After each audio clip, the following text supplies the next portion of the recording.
Hi, these comments are for TK, and I am Michael from BetterTOEFLScores.com, and thank you for completing an integrated speaking practice test.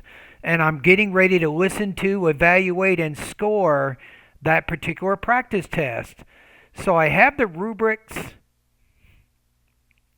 in front of me right here, so I want to make sure I have these. And like you've been doing, I have your script. You actually wrote a script for this practice test. Not a bad idea. It helps you control your language use a little bit better.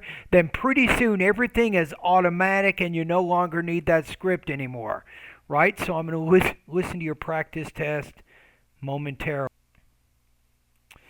Okay, so let's listen to it the first time. I'm going to actually read the script at the same time. Then I'll listen again and give you some comments on it. In a lecture, the professor elaborates on a specific example of the American pronghorns and to explain the concept of relict behavior. To begin with, they live in North America and learn super fast.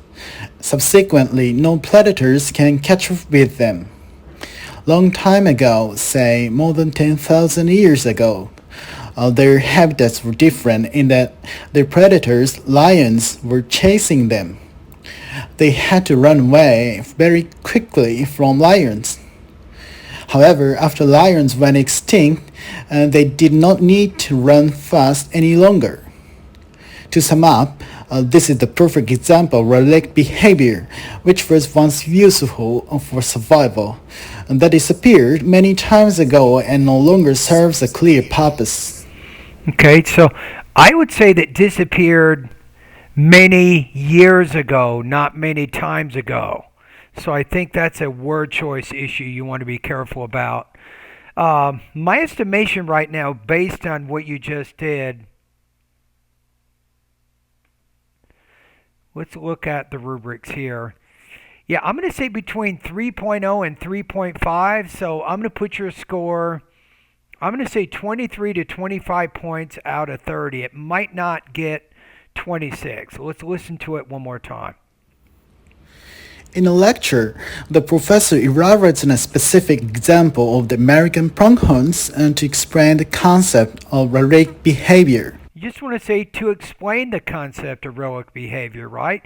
When you wrote it, you didn't put the word and in there, so I don't know why you inserted it when you spoke, but it's not needed. So you don't need that word. Just say why, to explain their behavior. To begin with, they live in North America and learn. How about to begin with, these animals live in, or this species lives in, if you want to do that. So sometimes when you want to connect back to an idea, of course you can use pronouns, but at the same time you're wanting to demonstrate that you have some vocabulary. So instead of just saying they, you can say these animals or this species or something. And that's showing that you can connect back to what you've already said, not just with a pronoun, but with a synonym of the word that refers back to the original word. Super fast. Subsequently, no predators can catch up with them.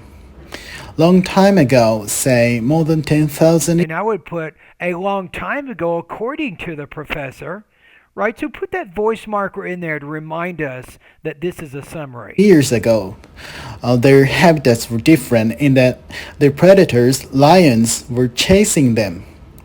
They had to run away very quickly. Maybe say therefore or as a result, these animals adapted by running fast in order to get away from this large predator. Quickly from lions. However, after lions went extinct, they did not need to run fast any longer. To sum up, this is the perfect example of relict behavior, which was once useful for survival, and that disappeared many times ago and no longer serves a clear purpose. Okay?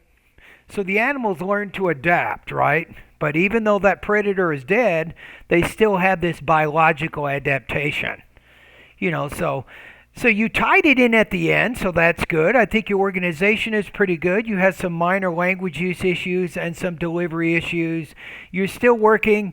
Unfortunately, that L and that R, those two consonant sounds, these are going to be hard for you for a while. I think your first language is Japanese, so I think in your language, the R and the L are actually the same sound. So you don't really differentiate between those two sounds. Unfortunately, in English, we do. So sometimes when you're speaking, you're not quite articulating those two sounds distinctly.